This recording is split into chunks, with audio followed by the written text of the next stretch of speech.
I decided to say more yes to things that scared me. Sometimes just be louder to show that you are there. First of all, I don't think that you can keep up with it totally by your own. So I think it's always great to talk to people about it.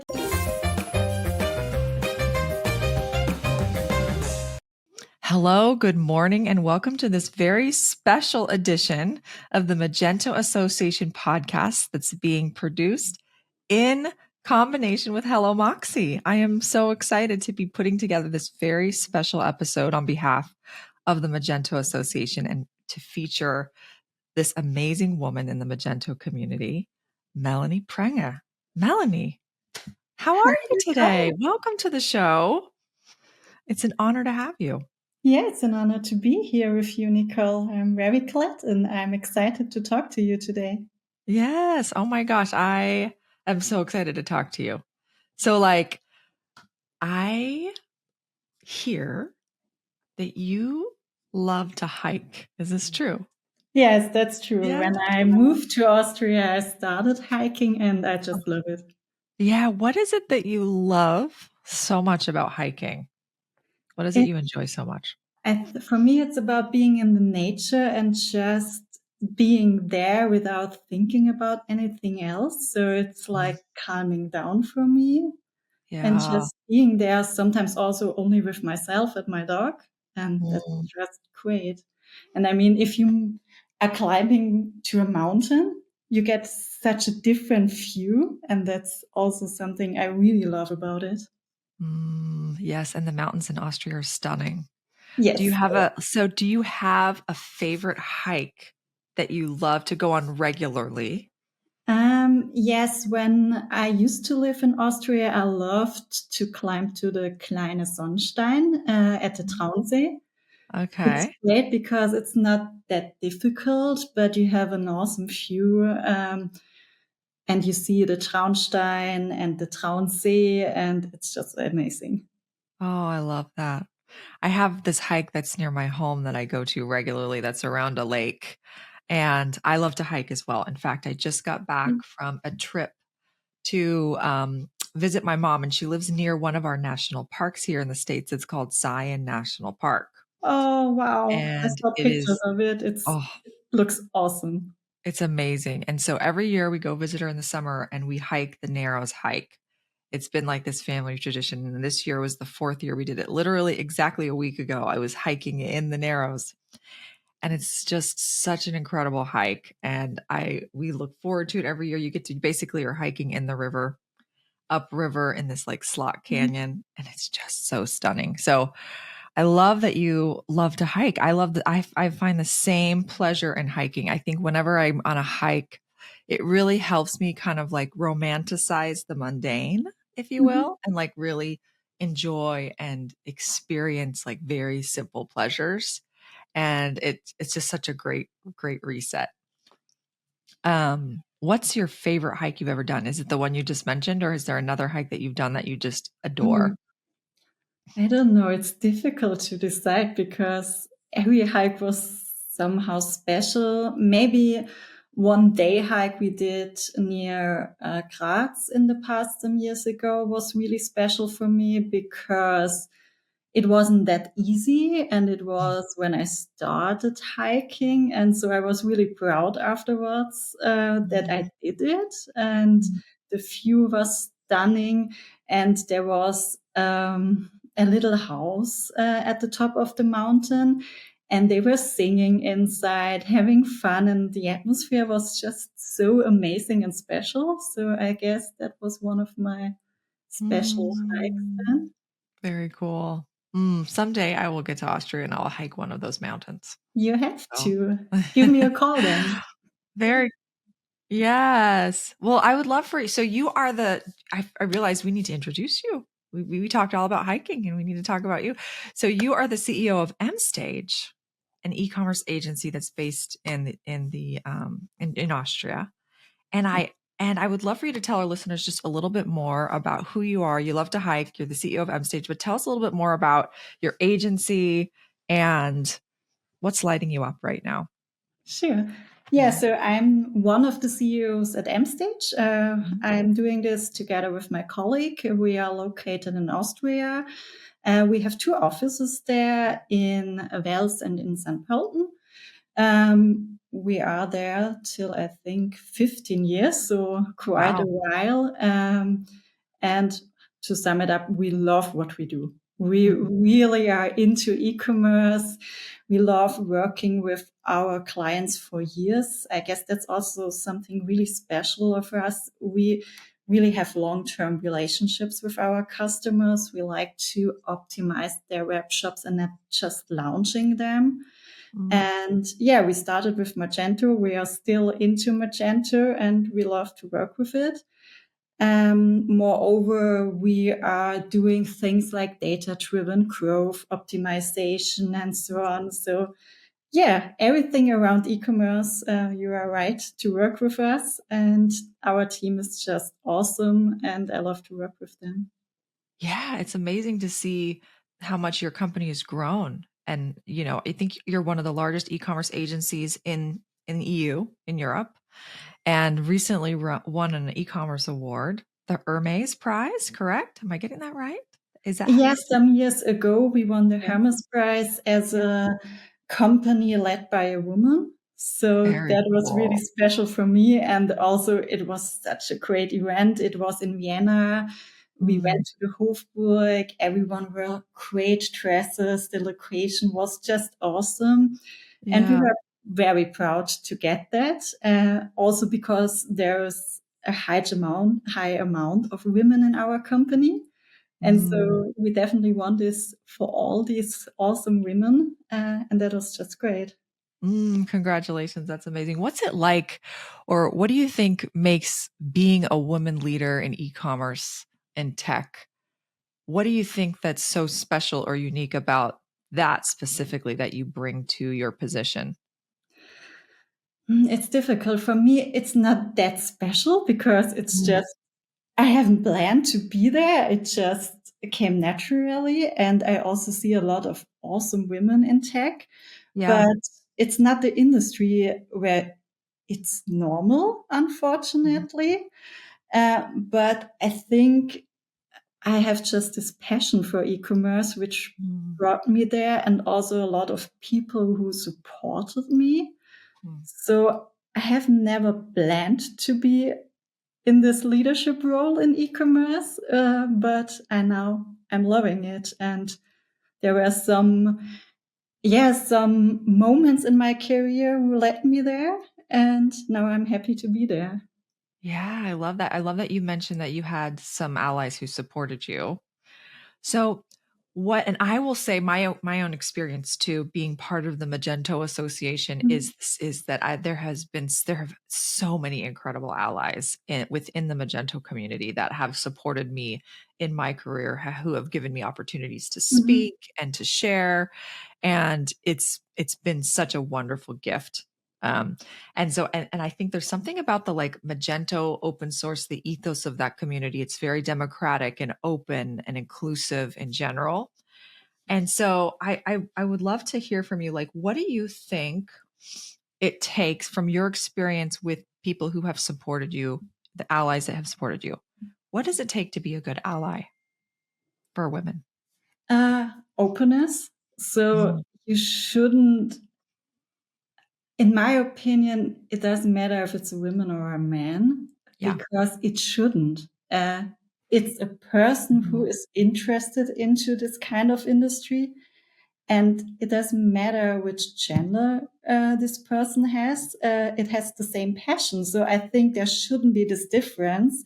I'm Mhm. happy that we have alliance like women in e-commerce and so on. That's great to have it because actually nowadays we need it, but hopefully in some time we don't need it anymore because every young woman should just do what she wants to do and we Mm, should encourage them to do that, no matter which industry it is. Yeah, I've been to an event, I think in January, with some of my colleagues.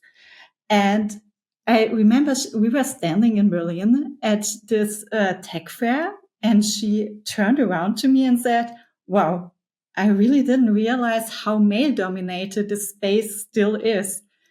And we were looking around and she was right. There were a lot of men. And it sometimes also hit me because I've gotten so used to our MSTAGE team that I sometimes also forget how rare that balance still is. Mm.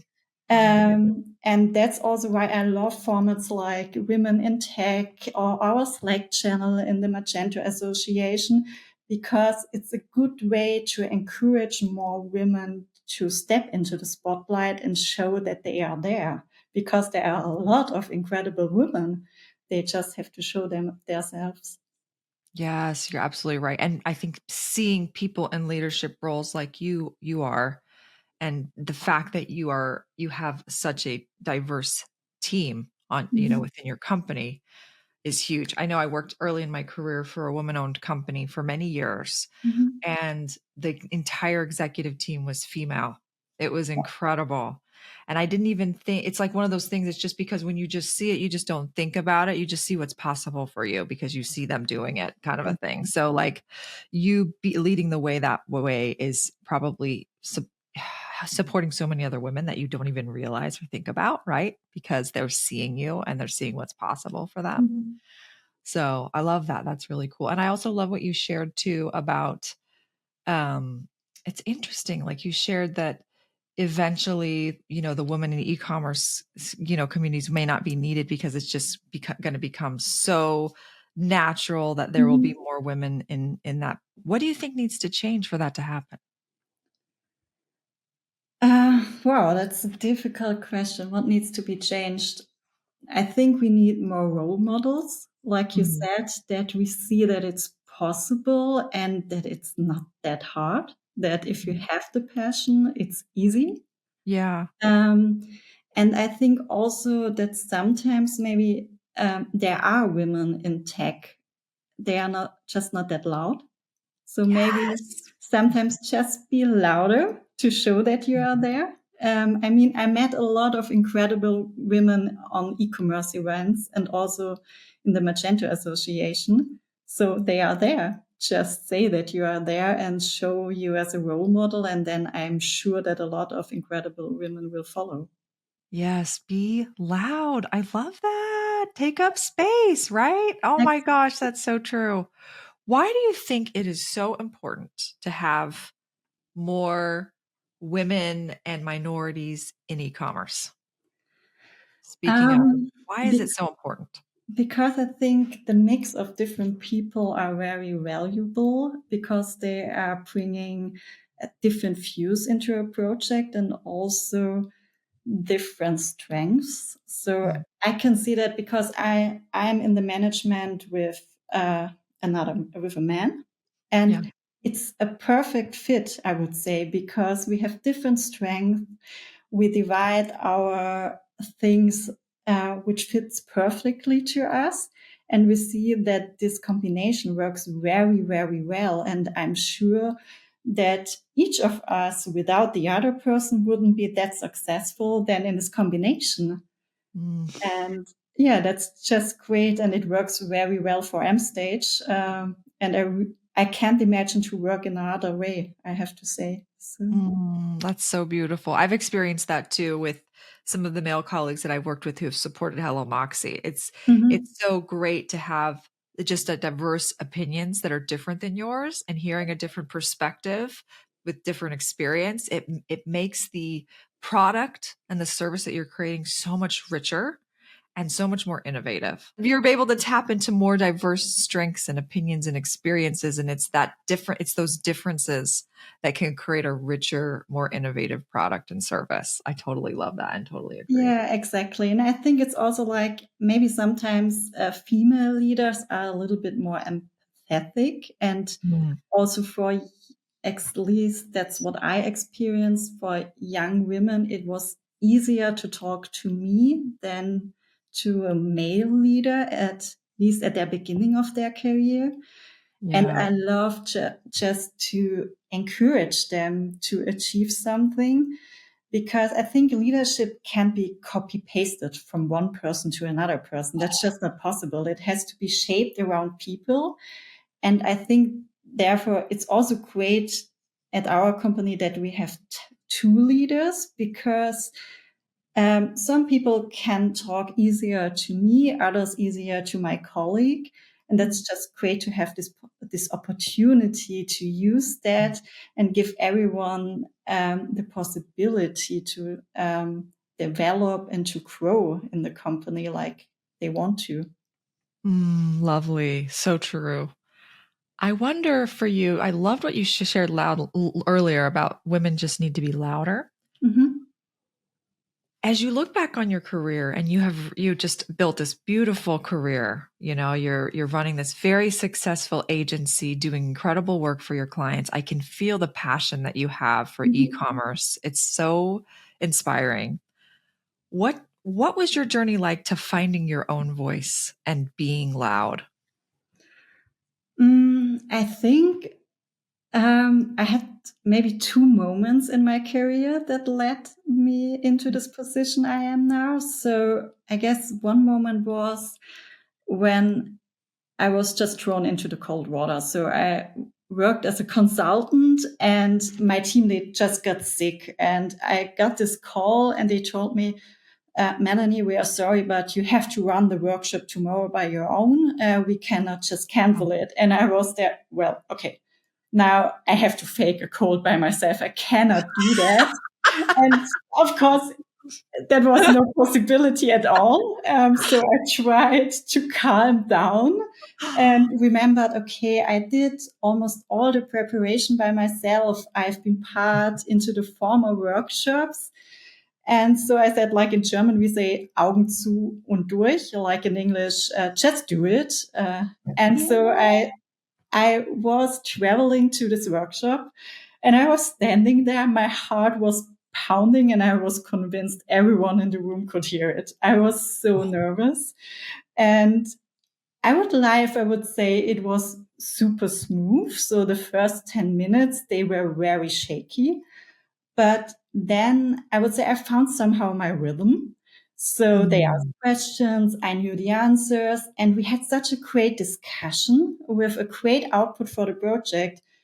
And by the end, honestly, I didn't want it to stop. It was so much fun. And at the beginning, I was so scared. And so this was the moment where I started to step somehow also into the spotlight and had fun being there.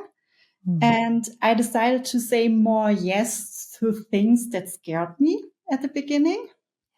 And that was really important. And I think that also led me to the next turning point into my career, because some years ago, I said yes to my first keynote. It was in Vienna. And afterwards, our two founders invited me for lunch to a beer garden in Vienna for having a Wiener Schnitzel, like you should have it in Vienna, of course. Yeah. Because they wanted to celebrate it with me.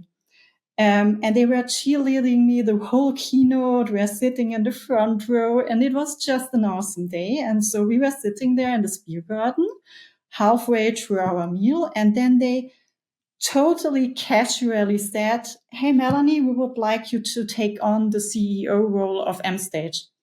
And I was there, no way. What if I fail? I can do that. They have so much experience. I haven't, and so on. But in the end, I said proudly yes. And here I am now, CEO of MSTAGE. Wow. And it was great. And nowadays, I really love what I'm doing.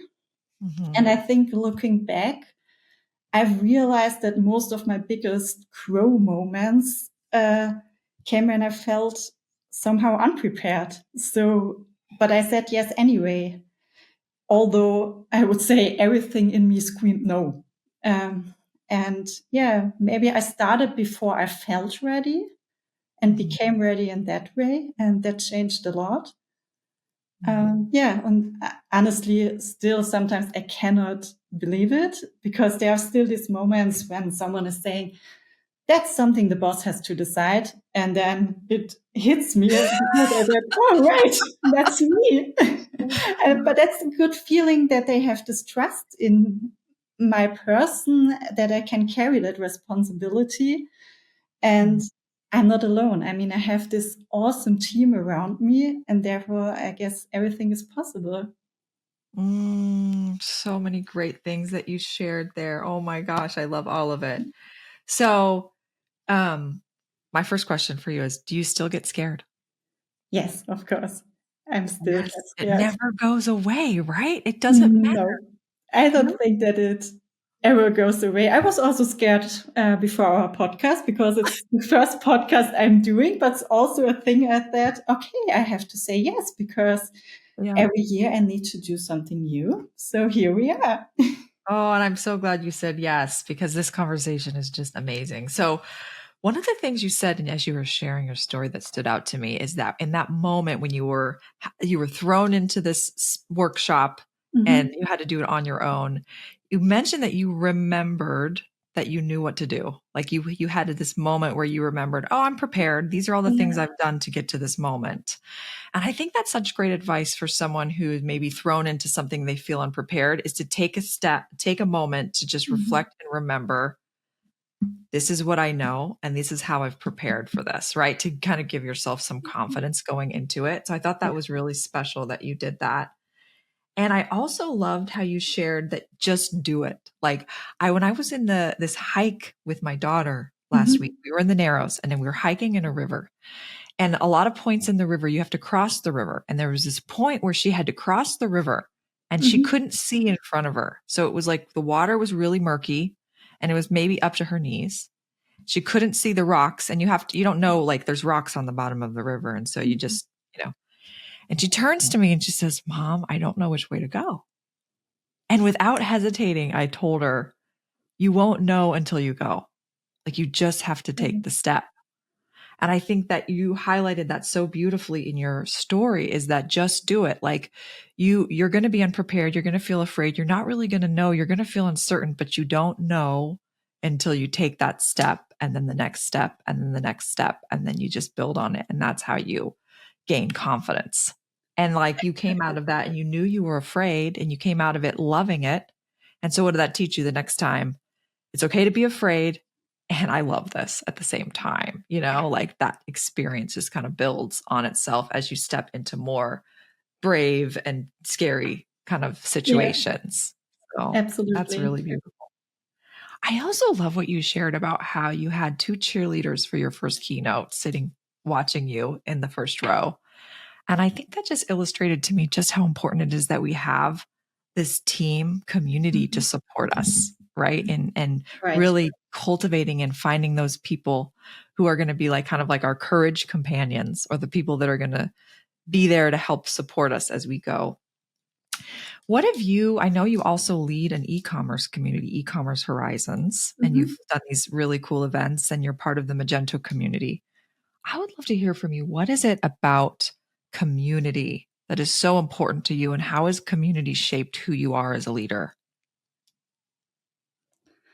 For me, community is important because it's not company driven. It's really a people driven part where you can take part. And that's just great, because there are so many individuals that share one passion, and they just love to talk about that. And the event you mentioned, E-commerce Horizon, I'm organizing it with a friend, and it really started in a funny way, because we used to work together and then we just became friends. So we have a lot of afterworks together, and we share this passion for e-commerce, and we're talking about e-commerce while having sushi and wine.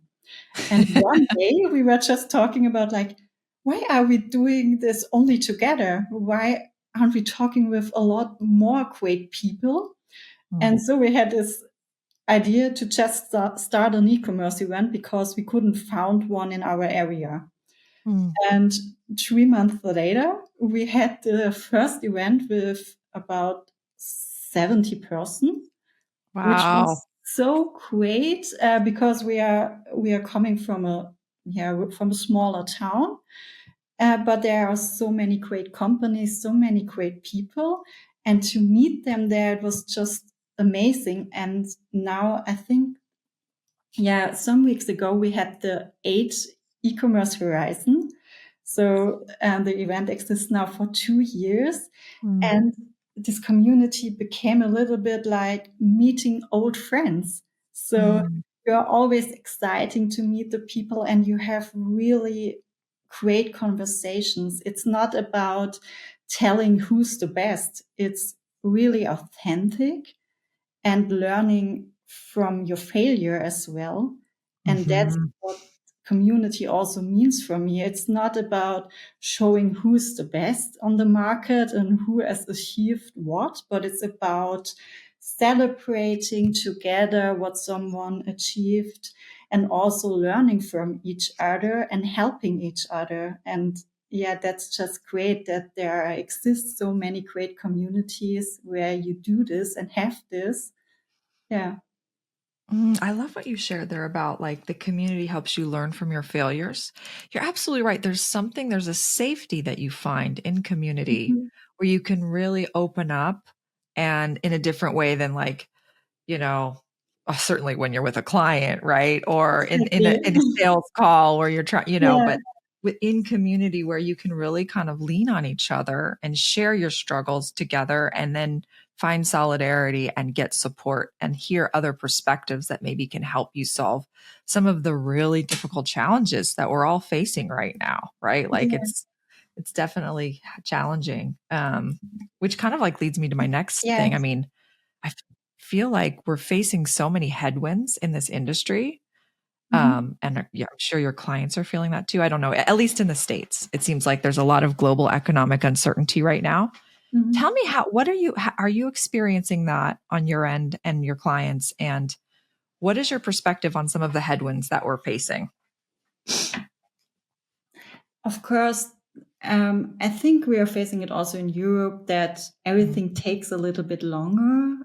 mm, Everyone doesn't know how it develops. And so mm, everyone wants to make only certain decisions. But that's not mhm. possible, honestly, because no one knows the future. But we Yeah. try to give them faith into the future and give them possibilities how they can work. Like I told you, we are working with data-driven growth, for example. So we are showing them how to make decisions based on data and Mhm. not only on how they are feeling. And that's, I think, one way to go. And we also encourage them to take some risks because there Mhm. are a lot of great possibilities nowadays, like with all this shift happens around AI. I mean, it's uncertain, of course, but it could be such a great possibility to grow. And we try to show that. And also, of course, to do not make pressure, of course. I mean, if someone is facing issues right now, we try to take the hand and show that we are a partner since a long time and that we are doing this together and Mm. finding solutions that really help. And that I also love about working with our clients because sometimes there's a better time, sometimes there are harder times, but we can do that together and we show that with our clients. Yeah, and it's very clear because you've built these long-term relationships, there's such trust there. There's such Exactly. trust. And I can hear from you that trust has come from the fact that you are providing them with, the data that they need to make really good decisions and helping them understand that. And then providing the like honest, vulnerable, authentic support to say, we're here with you to help you through. Yeah. And I mean, we work with clients from different industries. So I would say Mhm. some clients are having a hard time, others are having a good Yeah. time. And Yeah. I mean, there were also hard times in the past. Like we are taking COVID, for example. It Yeah. was a really hard time for a lot of companies, but other companies had a lot of benefits. But what was special for me during this time, we had a lot of small stores who wasn't present online in that time to be seen online and they could survive during that time. And I really love that about my job because we it was just more than e-commerce. We could really create impact for them, by showing them possibilities, how they can use the internet, e-commerce, and so on. And that's great that we can do that. I love what you shared about it's more than e-commerce for them. It's like you're creating this vision of a greater future for their business, and it goes beyond. And that as a partner, you're there to help kind of co-create and execute on that vision, which is so lovely and beautiful. As you look ahead and look towards the future for e-commerce and just, business in general, what are you most excited that's happening right now in e-commerce? Or what are you most looking forward to? What do you kind of have your eye on that you're just like, ooh, I like this? I love trying out everything around AI. I mean, it's like you hear it everywhere, and it could be annoying maybe to hear, oh, AI here, AI here. But I think there are so many great possibilities.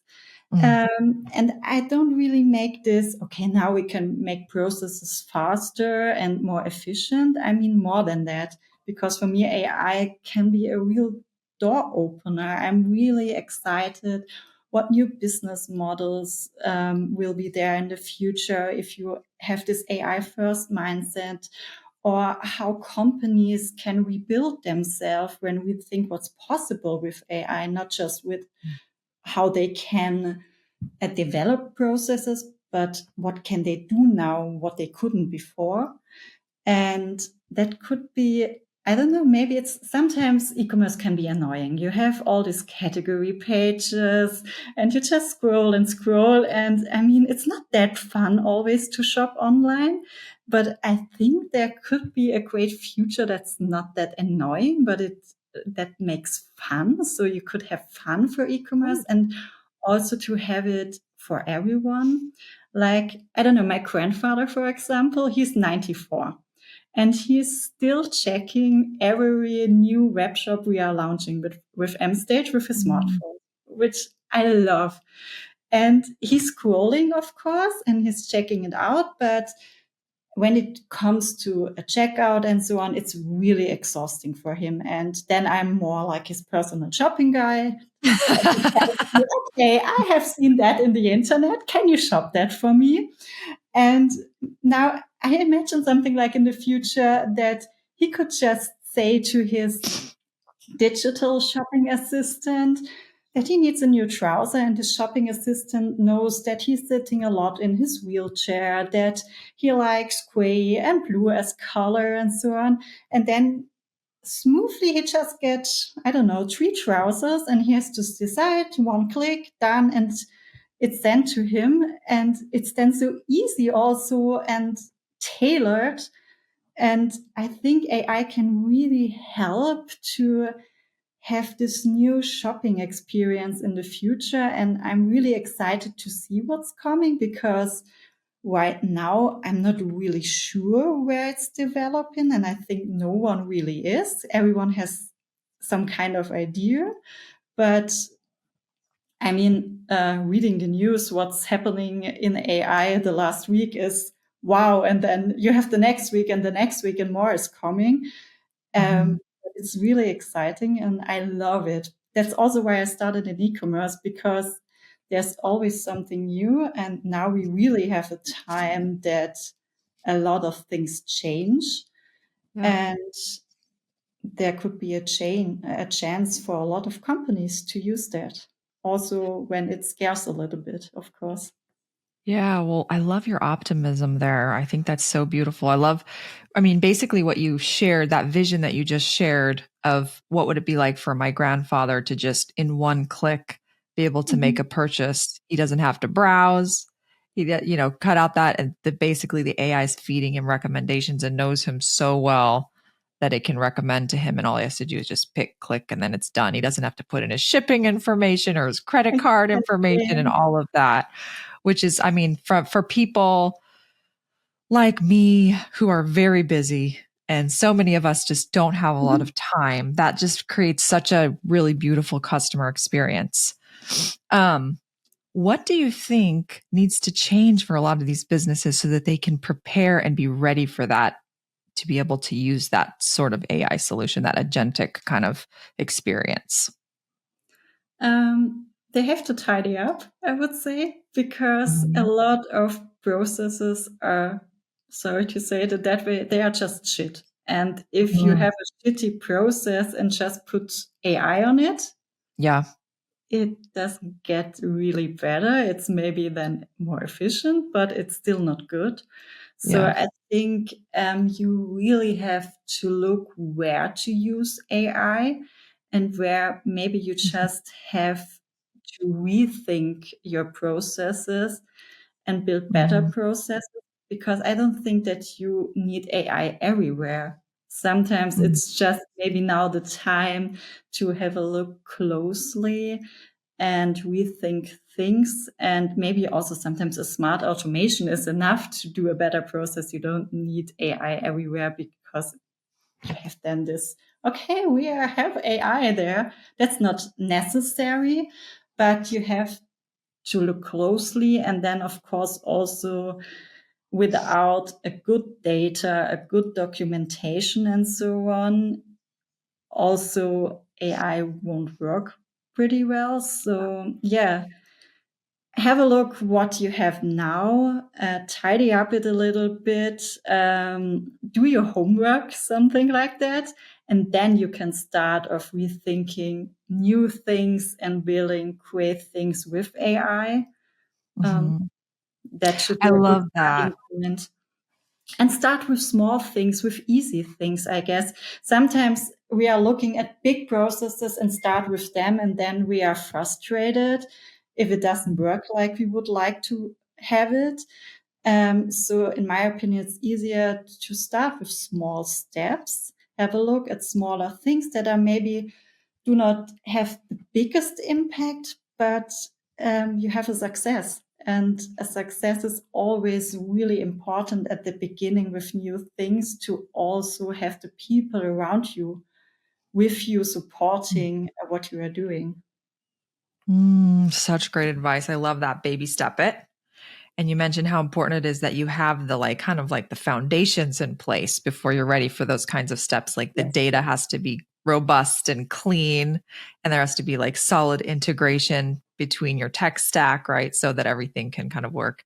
And I love that it's just so practical and great advice to just level set and be maybe not everything needs to have AI. Maybe there are certain things within the business that it's okay that it just be automated and it doesn't need AI, at least at this stage, right? Because I think sometimes people are we've got to make sure AI is everywhere. It's got to be Yes. everywhere. But you're right, that maybe doesn't make sense, especially I think in the B2B world.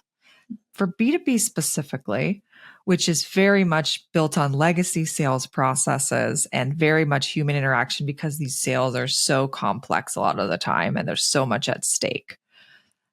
What would you recommend for folks there when it comes to embracing AI and how to use AI in their customer experience through e-commerce? I mean, B2B has a lot more complex processes, that's right, but they are more in the background. I think when it comes to customer experience, it's sometimes really similar to B2C, because there are people behind. I mean, they know how they are shopping in their private life.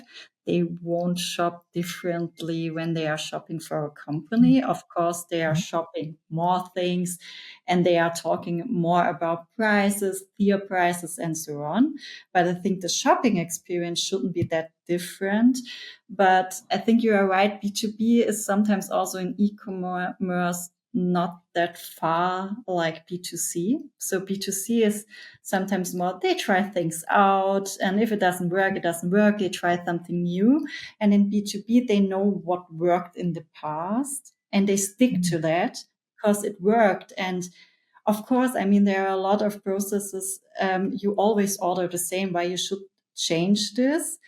But I think they should also think about how can we facilitate things for our customers, and how can we be more than just a web shop where you can buy things. How can we provide them features that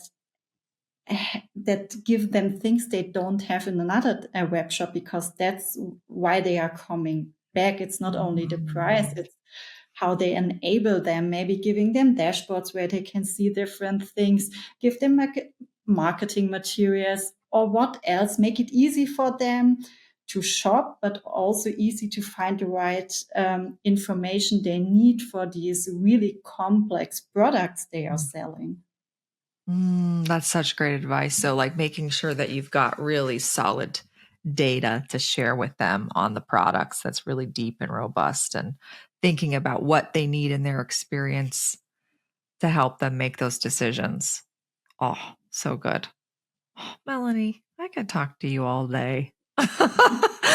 Oh, so you mentioned specifically something that I think a lot of us are kind of like really experiencing is how quickly that change is happening. The pace of change has been increasing so rapidly since with AI specifically, it's just changing so quickly. And for a technology company like yours, and for many other technology companies that, listeners here who may be leading technology companies, I think there's a lot of stress and pressure. How do I keep up with all of this change? So what is your advice on that? Like, how do you recommend, what are you guys doing at MSTAGE? How are you kind of like tackling this rapid pace of change and trying to keep up with it? First of all, I don't think that you can keep up with it totally by your own. So I think it's always great to talk to people about it, because you can exchange your information and you get more information together, which what is always great. So therefore also communities are a great way to exchange this knowledge in these times, because together we are better, I would say. Go to events, talk to people, talk also to people in your team, maybe build task forces for different topics, and then have formats where you can exchange the information these task forces have and learn from each other. I think that's the only way to really build and keep up in this really fast times. And that's something I also found for myself. Sometimes I just go for lunch with other people and we talk about what is changing, what they are doing, what we are doing. And there are also agencies. So I think I like this word co-petition more than competition. So work together, although you are working in the same industry, or although you are all e-commerce agencies, you can profit from each other and help each other. And that's just a great way to work. We are belonging as MSTAGE to the E-CONOMIX Group, which is something like a foundation of different agencies in the digital part. And that's also just a great way, because we have these formats like the leadership breakfast or company updates where everyone is taking part and we are sharing knowledge there. And that's awesome, because everyone helps each other without having this fear that someone can move faster than someone else.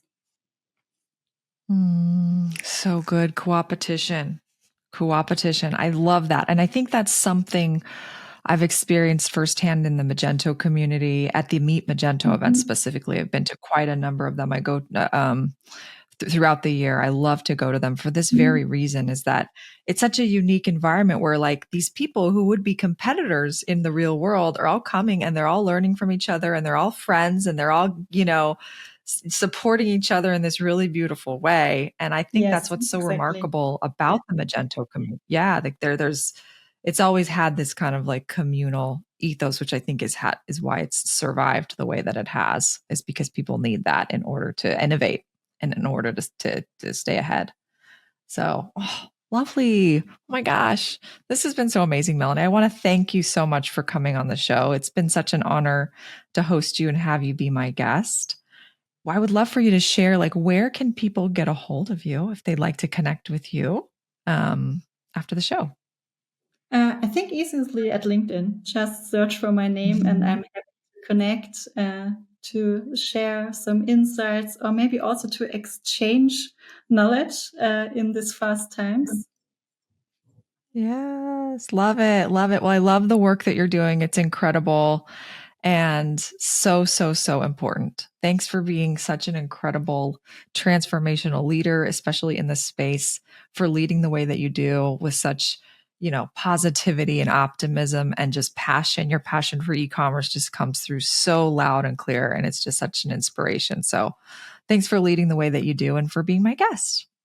Thank you so much. It was great talking to you. Yes. All right. Well, thank you. We'll to those listening, stay tuned for the next Magento Association podcast. And we look forward to more wonderful conversations with lovely members of the Magento community. That's a wrap for today's episode of Hello Moxie. I hope you felt that unbreakable thread connecting you to the women of the past, to the trailblazing pioneers of today. Their stories of audacity, resilience, and courage are a powerful reminder of what's possible for you when you choose to live with Moxie.